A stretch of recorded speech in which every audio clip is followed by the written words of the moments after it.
Canal 9, Bio Televisión, junto a Universidad Católica de la Santísima Concepción y Arzobispado de Concepción, presentan Diálogo.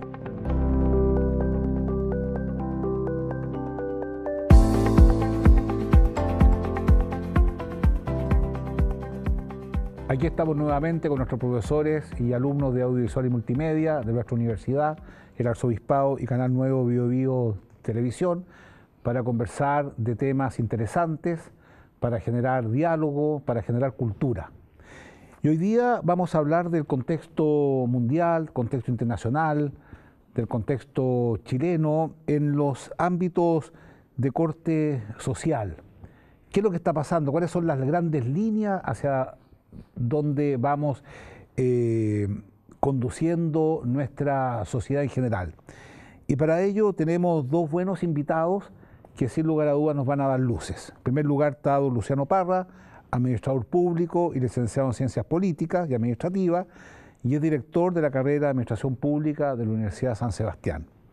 Y por otro lado tenemos al profesor Víctor Hugo García, profesor de Estado en Historia y Geografía de la Universidad de Concepción y académico de la misma universidad y también de la Universidad del Desarrollo. Y lo primero que quisiera preguntarle a ustedes, ¿cómo llegaron a las ciencias políticas? ¿Cómo llegaron a la historia?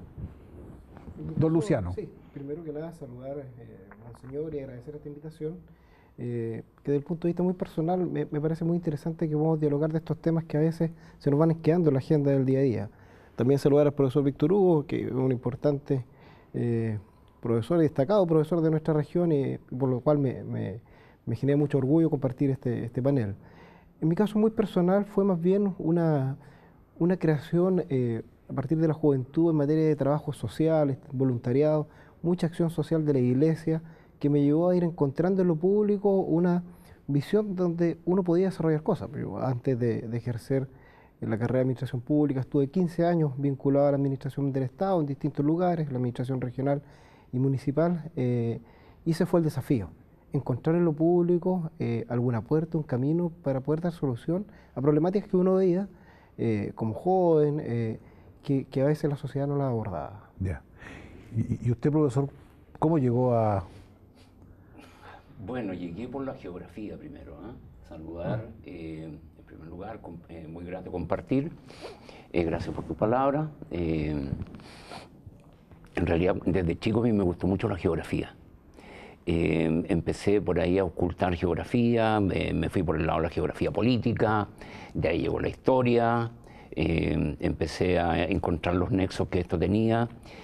Cuando empecé a estudiar, estoy hablando de fines de los 70, era un periodo bien especial en nuestro país, pocas carreras había disponibles en ese momento del área, así que entramos a estudiar Historia y Geografía en la Universidad de Concepción y hasta el día de hoy no me arrepiento.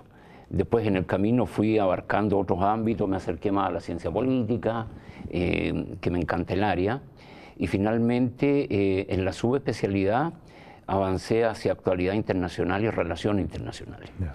Entonces hice ese camino en la academia, después una preocupación muy grande de ojalá escribir en la prensa, participar en la televisión, y aquí estamos, pues, Monseñor, por fin hemos podido compartir después de mucho tiempo, invitaciones de por medio, así que muy grato y feliz de estar acá.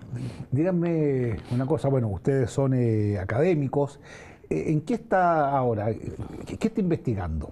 ¿Cuál es como su gema investigativa en este minuto? Hoy día, particularmente nos hemos situado, al menos como carrera de Administración Pública y en lo personal, en los desafíos del desarrollo regional. Quisiera tomar de lo que planteaba el profesor en términos de la geografía.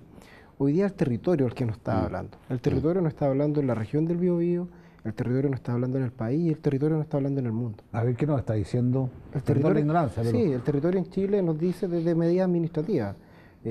Uno hace la evaluación de este año, ya dejamos de ser 54 comunas, somos 33 comunas en el nuevo Biobío. ¿Qué queremos para este nuevo territorio? Donde en la provincia de Concepción va a estar concentrado el 65% de la población de esta nueva región, y el otro 35% en la provincia de Arauco y Biobío, y que además justamente coincide con las comunas que tienen un menor desarrollo desde el punto de vista de la superación de la pobreza, del desempleo. Entonces el territorio nos habla. El territorio también nos habla de los conflictos medioambientales o socioterritoriales. Y el territorio de Latinoamérica nos habla también, por ejemplo, lo que fue este año, esta amarga cadena de miles de personas desde Honduras que migraban hacia Estados Unidos. Entonces el territorio en que nos está hablando hoy día y lo expresan las personas. Quería preguntarle eso, profesor, bueno, uno sabe qué está investigando ahora, pero un tema que me interesó cuando se presentó como un enamorado de la geografía política, el tema de la migración. Pienso que eso también es un tema que toca a la región. ¿Por qué no empezamos con en qué está ahora usted como investigador? Bueno, la preocupación primordial en este momento es estudiar, publicar algunos pequeños papers sobre el tema de los actores internacionales. Estoy hablando de personas, estoy hablando de empresas, estoy hablando de estados, estoy hablando de sociedades, de organismos intergubernamentales, y siempre en esta lógica de lo que tú planteas, la territorialidad. El ser humano en sus distintas facetas, sea económica, política, social, demográfica, filosófica, tiene que estar en un espacio determinado. Y eso evidentemente lleva al tema de identificarme con el espacio, defenderlo si es necesario, compartirlo, por supuesto, o generar ciertos resguardos del espacio mismo. Estoy en esa dinámica, particularmente viendo que ya no son los estados los actores primordiales del sistema internacional. Pensemos lo que acaba de ocurrir en Francia, por ejemplo, en donde individuos y la sociedad civil es capaz de reorientar una política y colocar en serios aprietos a un gobierno. O, por ejemplo, el rol de organismos como la Corte Penal Internacional, el Tribunal Penal Internacional. Entonces estoy en esa dinámica y a través de esos elementos poder analizar las distintas regiones, las distintas áreas del planeta. Esa es mi preocupación primordial, digamos, en este momento. O sea, ¿usted tiene la impresión que estamos pasando de una sociedad más bien vertical a una sociedad más bien horizontal, donde todos los actores tienen mayor participación, no solamente teórica, sino que también práctica? Correcto, es el tema del estatocentrismo, ¿no es cierto?, en donde el Estado, que es un tema tuyo ese, ya no es solo el actor fundamental, hay otros actores, como lo he señalado. Sí. No, sin duda es un tremendo desafío lo que nos ocurre como sociedad para replantearse el tipo de Estado que queremos, el tipo de Estado que necesitamos y cómo los actores políticos contribuyen a aquello. Hoy día, uno ve el ejemplo de Francia, quizás los grandes derrotados fueron el establishment, es decir, cómo los organismos gubernamentales que tienen o tenían un poder se vieron sobrepasados por una organización de la cual a veces nos quejamos tanto, que es separar el vínculo personal por el vínculo virtual. Hoy día ese vínculo virtual hizo que la gente se movilizara, se organizara y llegara y presionara por una solución que a ellos le aquejaba. Y nos muestra una sociedad, un dinamismo y una forma de conversar distinta, donde quienes tenían un lugar en una mesa de conversación hoy día ya no la tienen, o al menos en el mismo o con el mismo poder. Interesante.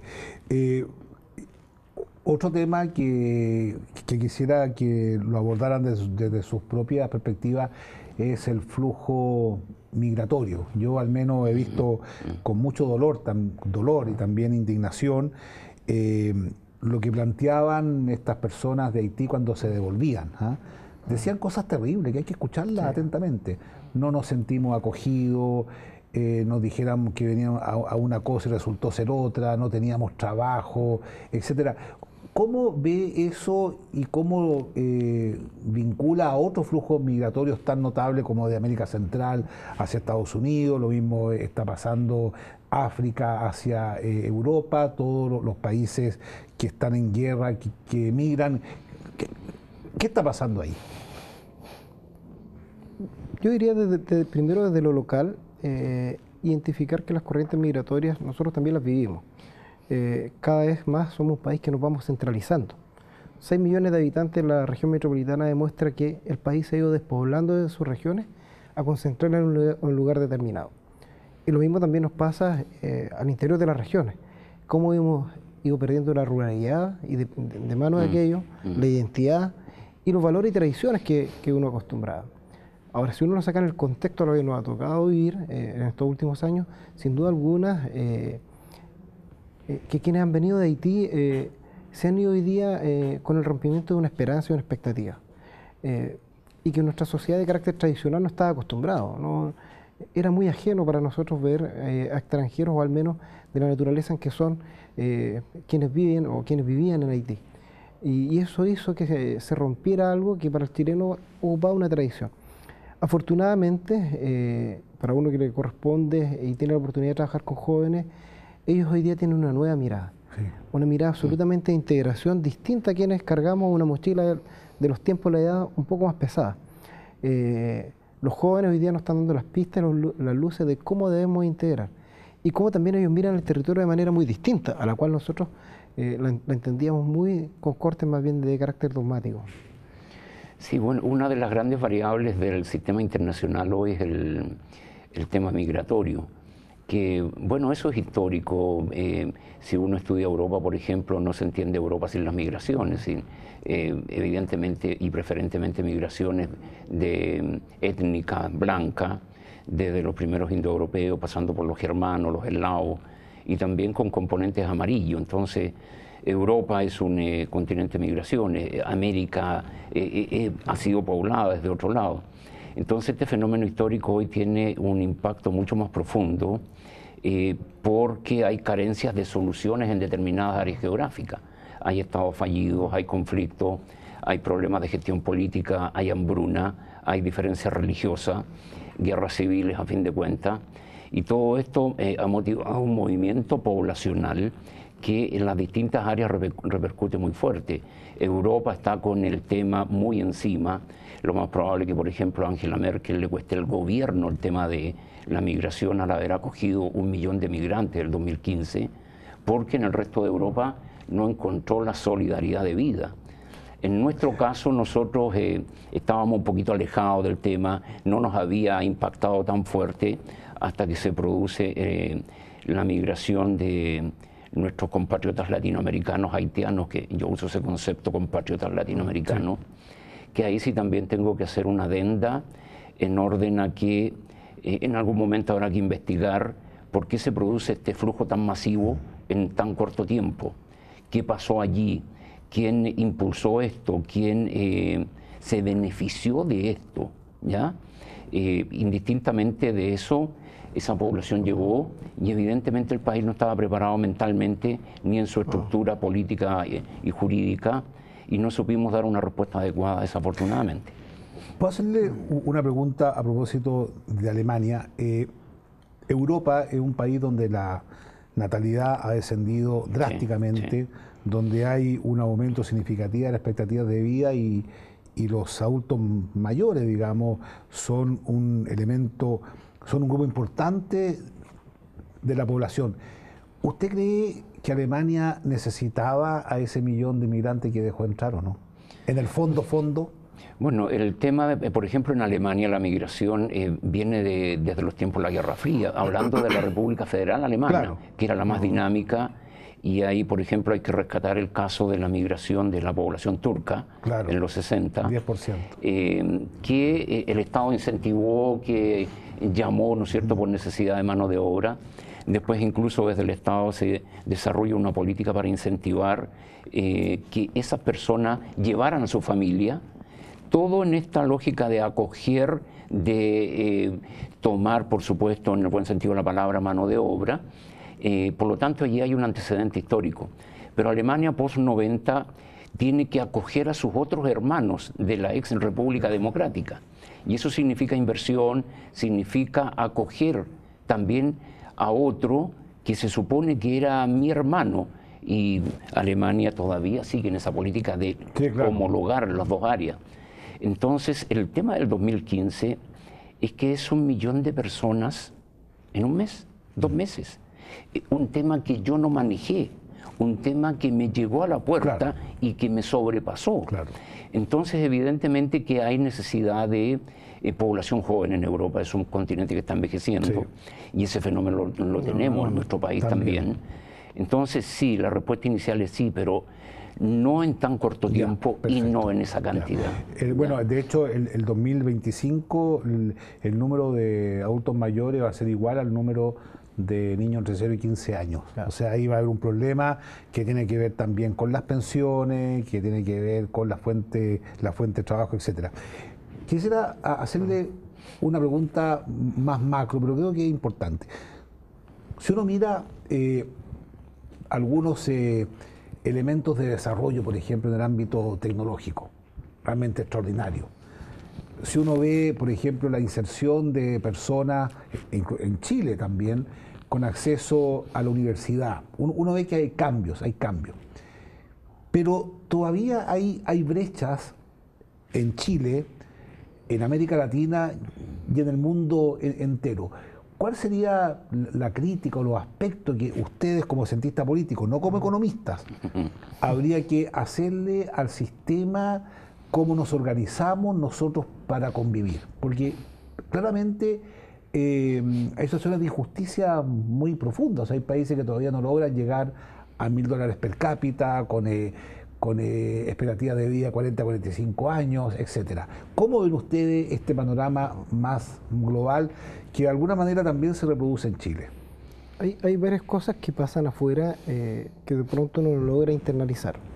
Hoy día hay algunos investigadores que hablan de estados virtuales, donde ciudadanos del mundo se adhieren de manera voluntaria a un estado determinado.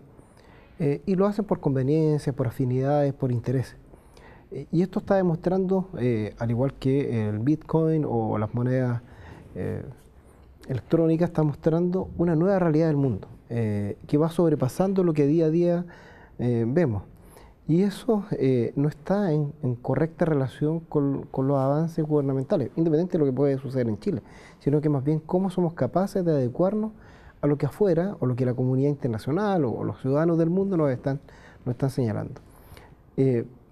Pero por otro lado, o en la segunda parte que usted mencionaba, monseñor, también en Chile nos sucede que hoy día tenemos ciudadanos que, dependiendo de la geografía, tienen lugares de oportunidades o de vulnerabilidades. En esta misma región no es lo mismo vivir en Alto Biobío que vivir en San Pedro de la Paz, o vivir en Talcahuano o Alpén.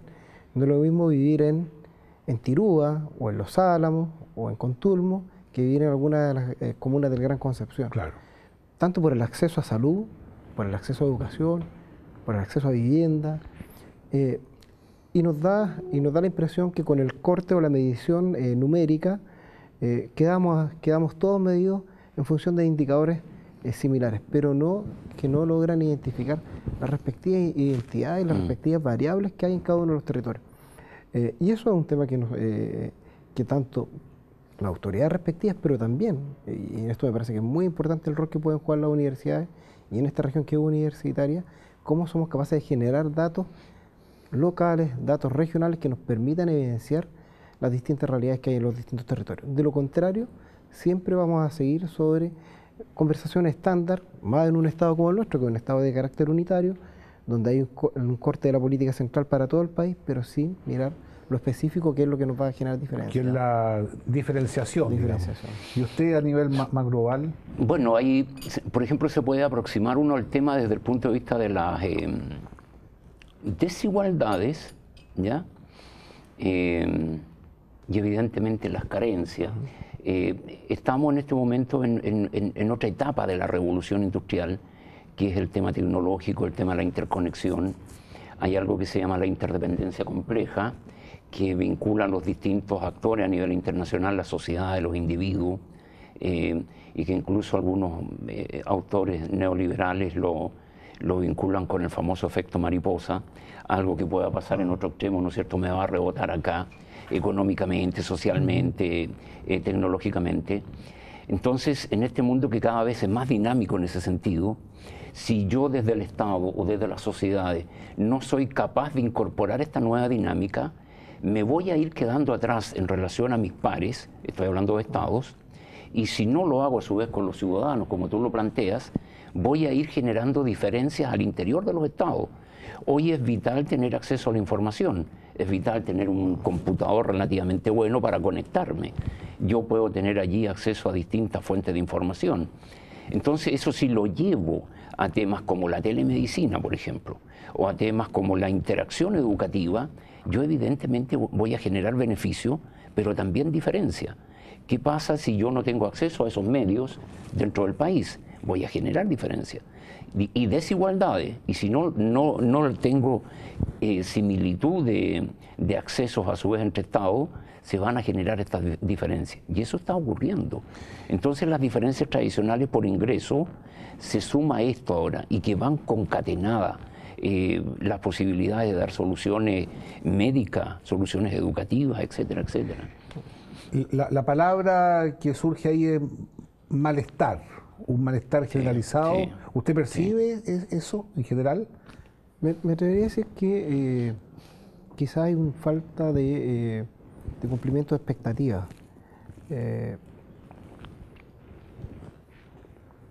Reconozcamos que este año, dentro de las fechas o hitos relevantes, es el cambio de gobierno.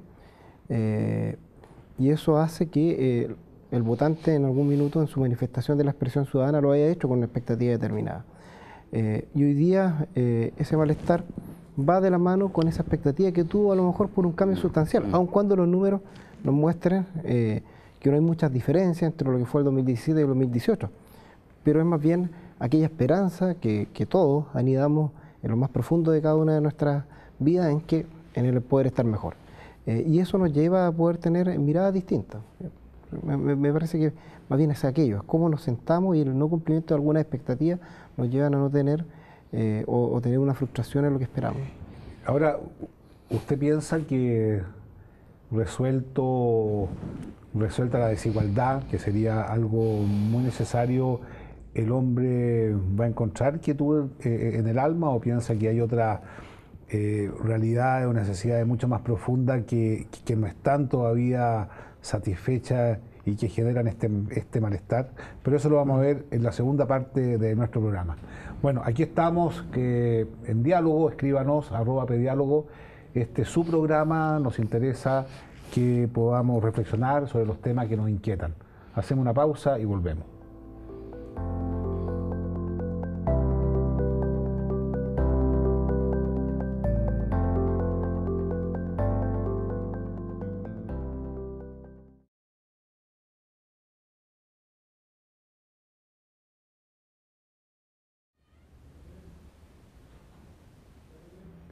Aquí estamos en nuestra segunda parte del programa Diálogo con el profesor Luciano Parra de la Universidad de San Sebastián y el profesor Víctor Hugo García de la Universidad de Concepción y también profesor de la Universidad del Desarrollo. Un tema que nos quedamos conversando en la pausa era el tema del malestar. Y la verdad que hay motivos. Por ejemplo, a mí me causa mucho impacto ver lo que pasó en Lampedusa, por ejemplo, los migrantes. Son cientos que mueren. Después este niñito sirio en la playa. Después el malestar que experimentan personas que viven en países desarrollados como en Francia, incluso en Chile. En Chile no hemos terminado todavía de consolidar una sociedad más justa. El tema mío, además de la expectativa económica, que es un aspecto, ¿qué otras raíces hay de este malestar, esta sensación de sinsentido que existe? Bueno, primordialmente está el tema de la velocidad con que están desarrollándose los fenómenos hoy y que a lo mejor muchos sienten que no van al mismo ritmo. Sumado a eso, el tema de que no se está dando respuestas adecuadas a nivel de dirigencia política, de élite política, el tema de los abusos de poder, el tema de la corrupción, el tema del elitismo, el no incorporar a las personas, ¿no es cierto?, en esta horizontalidad que estábamos comentando en un principio, el todavía actuar en términos jerárquicos. Eso lleva a que si se da cierta coyuntura, la gente explote y reviente. En Francia, por ejemplo, hay una serie de fenómenos que tenía inquieta a la población, pero un tema puntual como el alza de los combustibles gatilló que la sociedad saliera. O sea, era mucho más profundo el tema. Exactamente. Entonces, yo quisiera aterrizar en esta vuelta en temas de abusos de poder, en temas de corrupción, en temas de privilegios. Y hemos sido testigos en estos días en nuestro país de situaciones como esa, y esto lo digo con mucho respeto y con mucha altura de miras, que una vez más nuestro Parlamento envía señales que no son las correctas en cuanto al comportamiento de nuestros parlamentarios en su gestión, y eso evidentemente en el ciudadano a pie impacta, molesta, genera esta inquietud que sigue acumulándose, sigue sumando y que evidentemente si yo no canalizo va a traer consecuencias negativas. A propósito de eso, tuve en el programa anterior a 2 presidentes de federaciones de estudiantes y los dos coincidían que una de las razones por las cuales hay poca votación en las propias universidades era que los alumnos no tenían muchas expectativas respecto de lo que podía pasar una autoridad, y lo otro que les producía era la sensación de que nada iba a cambiar, o sea, una especie de pesimismo. Bueno, yo creo que es un tema como han estado cuestionadas instituciones que en un momento fueron especialmente relevantes en la sociedad chilena. Lo que ocurrió en la Fuerza Armada, Carabineros, el Ejército también, particularmente. Y la Iglesia también. Y la Iglesia, ¿no es cierto? Nosotros no hemos estado libres de eso. Ahora, la salida, porque el país sigue, están los jóvenes formándose en las escuelas, en los colegios, en las universidades. ¿Cuál es la salida? ¿Usted piensa que viene por qué ámbito? ¿Por el ámbito espiritual, el ámbito antropológico? ¿Cómo ve la salida? Porque una sociedad que se alimenta del pesimismo, digamos, en la cual estamos inmersos. Yo reconozco en lo personal que soy una persona de esperanza, evidentemente, pero lamentablemente no estoy tan optimista frente al futuro cuando veo tantos focos a nivel mundial, nacional, etcétera, de desencanto. Sí, los focos de desencanto, y antes de responder la consulta, en buena parte tienen relación con los mecanismos y las tecnologías de la información y cómo esto ha generado a través de las redes sociales principalmente un control social y ciudadano que antes no lo veíamos, era más bien el descontento de los vecinos o vecinas o gremios en lugares determinados. Hoy día esto transversalizó, democratizó y nos permite que en cosas de segundos algo que sucedió en un lugar muy lejano o algo que sucedió en el Parlamento, como señalaba el profesor Víctor Hugo, seamos todos capaces de poder fiscalizarlo. Y eso hoy día no ha logrado tener una dimensión en cuanto a la medición de su impacto. El ejemplo de Francia no era el de París, no era el de los parisinos que viven en una condición absolutamente distinta. Fue un levantamiento de aquellos que no gozan del metro, no gozan de la bicicleta, no gozan de un estilo de transporte y que el aumento del precio de los combustibles a ellos que vienen en un cordón distinto, en un territorio distinto, los afectaba, no era el parisino. Y fueron capaces a partir de aquello. Entonces, me parece que el camino es retomar aquella senda que puede ser muy desde el punto de vista desde el discurso fácil, pero muy complejo en su construcción, que es la creación de mayores niveles de confianza, donde la gente sienta y entienda al tomador de decisión política que la gente quiere participar para colaborar en las tomas de decisiones y no quiere participar solamente con el voto.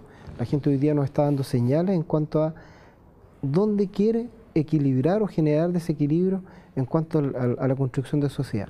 Y esas consideraciones hay que darle una cabida y hay que encauzarlas en instrumentos que nos permitan hacer de la generación de confianza un mayor capital social en nuestra sociedad para poder prosperar y poder tener un mejor desarrollo.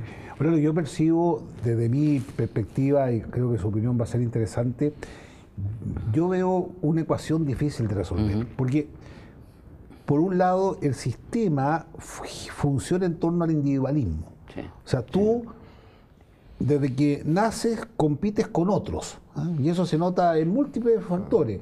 El mejor alumno, el mejor esto otro, las carreras están perfiladas de acuerdo a la competencia, etcétera, etcétera. Y por otro lado, hay una queja ampliada de falta de bien común, porque en el fondo lo que pasó en Francia, lo que está pasando es, oye, acá falta una mirada del bien común. Entonces, ¿cómo se compatibiliza una sociedad que promueve el individualismo con una sociedad donde prevalece el bien común? Es una ecuación compleja. Sí, es compleja. Voy de lo específico a lo más genérico. Por ejemplo, echamos mucho de menos en nuestra sociedad reconocer. Si me equivoqué, reconozco. No como un señor diputado, ¿no es cierto?, que lo confrontan en la televisión y dice, mire, a propósito de los viáticos, estos fuertes viáticos que están teniendo en este minuto, y el señor diputado no haya nada mejor que decir, mire, que yo me respeto y no puedo vivir en un hostal, por lo tanto tengo que tener un viático de 95.000 pesos para ir a un hotel decente. Entonces ya, mire, lo primero reconozca, ya no está muy bien en realidad, le vamos a dar una mirada. Reconocer. Segundo, transparentar. Hay que empezar a transparentar las cosas. Ya no estamos en los tiempos en donde no tenemos acceso a la información, como tú señalabas. Yo me voy a enterar, yo voy a saber cómo fue tu comportamiento posterior. Por lo tanto, seamos consecuentes con el discurso. Y de ahí empezar a saltar al tema social y al tema educacional. Es decir, yo tengo que volver a poner cuidado en la formación en valores. Tengo que retomar el tema de la formación ciudadana en los colegios. Hay que conversar más estos temas, hay que actuar en pro de la alteridad, entender lo que significa el otro, ponerme en el lugar del otro, trabajar toda esta línea que de una u otra manera neutralice o sea un colchón social para el modelo individualista que tenemos en este minuto. Si dejamos al libre arbitrio del mercado este tema necesario para contener el individualismo, evidentemente que vamos a tener muchas mayores yayas en la materia. Sí. Por lo tanto, allí hay un componente clave y, por supuesto, la Iglesia allí tiene algo mucho que decir y necesitamos que la Iglesia en Chile se recupere y actúe, ¿no es cierto?, fuertemente en estos ámbitos que son muy necesarios. Yo, un tema que veo a propósito de lo que usted dice, que aquellas personas que no participan, por así decirlo, de la competencia, los ancianos, las personas con discapacidad, etcétera, quedan al arbitrio de la filantropía. Así es. Eso es gravísimo. Sí. Sí. Eso es gravísimo. Si instituciones, no solamente la Iglesia, sino que instituciones como la Teletón, por ejemplo, dijeran, mira, nosotros hasta aquí nomás llegamos, el Estado, que es quien rige, digamos, el destino de todos los ciudadanos, no sabría qué hacer con los ancianos, no sabría qué hacer con las personas. Entonces, ahí yo veo que hay una situación muy compleja. Yo no sé si esto lo han conversado, pero es real. O sea, me tocó participar a mediados de este año en la cuenta pública del Hogar de Cristo, y una frase que me dejó bastante y fue reflexión posterior con algunos docentes, es que el director señalaba que el hogar hoy día llega donde el Estado no llega. Eso es. Y uno dice, en palabras simples, pucha, qué complejo. El hogar llega donde el Estado no llega. Antes lo había mencionado, cómo miramos estas políticas públicas que son de nivel central, pero con una mirada uniforme para todo el país. Ayer una profesora, una docente, me indicaba que en la evaluación de un programa de suicidios juveniles del SENDA tiene una matriz que es de nivel nacional, que por lo tanto para los chiquillos de los colegios particulares pagados es casi irrisorio el folleto que sale. Y para los chiquillos que viven en escuelas rurales, es una realidad que está muy lejos de ser la que ellos tienen. Entonces la primera evaluación era, los instrumentos no pueden ser, ni pueden mirar a un país que tiene características distintas. Y nos cuesta eso, nos cuesta mucho mirar más allá de las 4 cuadras que rodean a la moneda. Y también nos cuesta mucho quizás mirar más allá de las 4 cuadras que rodean el gobierno regional de Concepción, y probablemente suceda en cada una de las regiones. Comenzar a comprender que hay miradas distintas, que detrás de los números hay rostros de personas, va a ser el único camino en que sintamos o hagamos sentir de que el otro tiene un espacio para ser integrado e incluido en un proceso en que la sociedad nos demanda día a día más. De lo contrario, vamos a seguir replicando estos modelos que son desafortunados y vamos a seguir teniendo una mayor y baja participación en temas de las decisiones de carácter electoral. Y los jóvenes con justa razón nos van a decir, yo no participo porque sé que nada va a cambiar. O sea, pero el discurso es, yo quiero participar, pero de otra manera. Claro. Así es. Ese es un poco el tema. Sin duda, de hecho, si nos vamos a la última tragedia de los incendios urbanos rurales que tuvimos en la región, quienes primero acudieron apoyar, a levantar a las familias, fueron jóvenes, y jóvenes que se desplazaron por todo el país. Jóvenes que llegaban con una mochila, con una carpa, y hacer el sacrificio del voluntario en ayuda a un prójimo, de un prójimo que no conocían, que probablemente nunca más vayan a ver en su vida. Y ahí hay una demostración distinta de lo que efectivamente se puede hacer. Hay un voluntariado muy interesante, y lo otro que se ha promovido mucho, bueno, la Universidad de Concepción tiene un buen trabajo que está haciendo ahí, son los emprendimientos de corte social. Así es. Tenemos una asociación con el Corfo, de hecho, la iglesia, y son muchos los jóvenes que dicen, no, yo no estoy dispuesto a ir a trabajar por un sueldo, yo quiero emprender algo y tengo veo aquí una necesidad de gente concreta. O sea, hay un cambio que se va produciendo. Pero quería hacerle otra pregunta, ya que estoy aquí con dos profesores universitarios. Si hay algo que se ha empobrecido mucho en Chile en general, en la educación, es la filosofía. Sí. La lectura de los grandes clásicos, la reflexión frente a un maestro o con un maestro. ¿Ustedes piensan que hay una consecuencia entre el olvido de la filosofía, de la teología, del arte, por ejemplo? Hoy día encontrar, por ejemplo, alumnos que estudian arte son muy pocos, muy pocos. Filosofía, para qué decir, etcétera. ¿Qué vínculo hacen esto? ¿Creen que una sociedad pragmática llevaba a esto? Quizás nos faltó más poesía en la vida. ¿Qué reflexionan ustedes? Es que algo hay de eso por lo que planteaba precisamente hace unos minutos, de las carencias o quizás la poca profundización en la formación valórica, en la formación ciudadana, en filosofía. El tema de la alteridad, por ejemplo, yo lo podría discutir en un coloquio filosófico con los estudiantes y a través de eso irles haciendo la operativa práctica de cómo se manifiesta eso, cómo entender al otro, cómo ponerme en el lugar del otro. Entonces, evidentemente, eso falta. Y al parecer, dentro de nuestra élite, está la intención de evitar eso, de querer solo ciudadanos productores, ciudadanos que ojalá no piensen y que sigan lo que la élite establece. Entonces eso no está bien. No podemos pensar en recortar filosofía en el currículum, de sacar historia, sacar geografía, por favor. El ser humano no es solo productor, también es un ser social, es espíritu. Y eso hay que profundizarlo y hay que trabajarlo bien en los colegios. Y todo esto evidentemente pasa también a propósito del tema que conversábamos con anterioridad, la lentitud con la cual las estructuras sociales reaccionan ante los fenómenos. El tema que planteaba usted respecto de los adultos mayores, no lo vimos venir, a sabiendas de que la estructura demográfica indicaba claramente que íbamos a llegar a eso. Sí, el Estado ha hecho algo, por ejemplo, estamos ahorrando para pagar pensiones mínimas porque sabemos que la población está envejeciendo. Hay un fondo de reserva de pensiones por ahí. Pero nos pilló sobre la marcha, superamos situaciones como la niñez, la desnutrición, el acceso a la educación, pero esto otro nos pilló. Entonces la estructura estatal va muy lenta, además tiende a ser cerrada, no acoge el tema del voluntariado. ¿Por qué no acogemos más a la sociedad civil? ¿Por qué no canalizamos estas opciones? Entonces, yo creo que el equilibrio tiene que ir por ese lado, por el tema de seguir incentivando las ideas, los valores, las conversaciones, la solidaridad en los distintos ámbitos de nuestro accionar social. Claro, como decía alguien, la tecnología va a 1000 por hora. Eso ya lo dijo Juan Pablo II el año 81 en su primera encíclica. Sin embargo, la reflexión ética y parlamentaria va mucho más lenta. Entonces, en el fondo se produce hay un desfase. Un desfase. Y los alumnos de ustedes, ¿en qué están? ¿En qué están? ¿Qué conversan? ¿Cuáles son sus intereses, sus preocupaciones? ¿En qué están ellos enfrentándose a este ámbito social, político?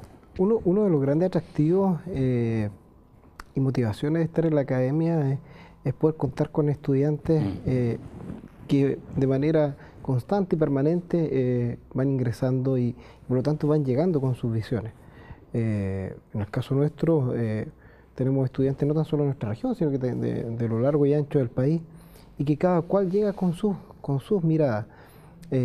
Son chiquillos que hoy día demandan espacios de participación, son chiquillos que demandan también, a pesar de lo que uno pudiera creer que no es así, pero que demandan cierta rigurosidad en cuanto al cumplimiento de normas que les permitan a ellos desarrollarse mejor. son chiquillos que demandan también poder sentir al otro como un ser humano y no ser considerado como un número. Me parece que hoy día muchos de ellos lo que nos están diciendo es que esta sociedad que planteaba en términos de tener estándar o solamente sujetos productores, hay muchos jóvenes que hoy día nos están diciendo necesitamos tener una sociedad de un carácter mucho más humanizado, de mucho más rostros que de números. Y ahí uno va sentando y va encontrando esperanza. Ver a chiquillos que hoy día preocupados, este año nos tocó una iniciativa muy bonita de un grupo de estudiantes respecto a poder apoyar a inmigrantes en términos de la facilitación del acceso a sus tramitaciones. Y ellos dijeron, mira, identifiquemos qué es lo que necesitan y capacitémoslos para efectos de poder cómo apoyar. Y son acciones que nacen desde ellos.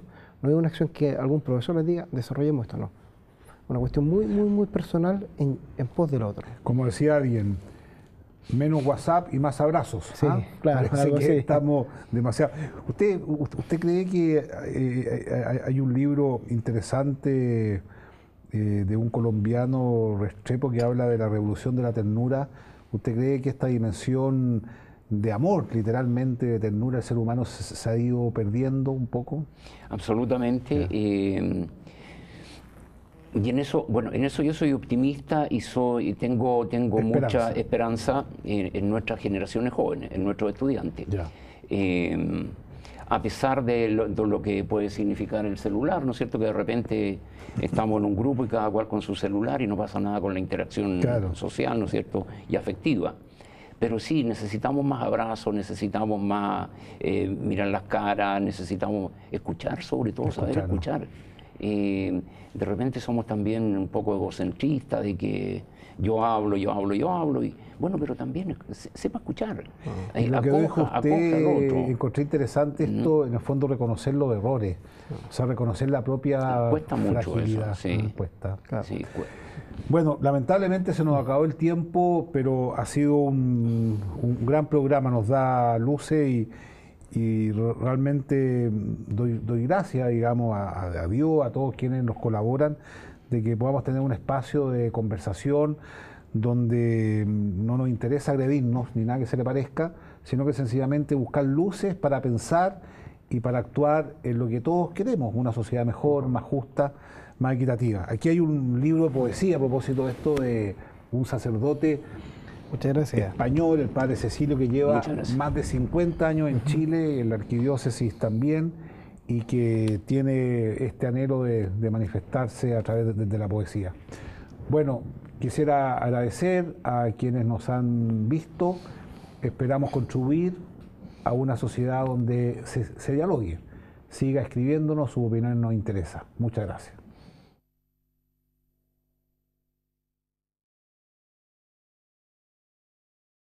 Canal 9 Bio Bio Televisión, junto a Universidad Católica de la Santísima Concepción y Arzobispado de Concepción, presentaron Diálogo.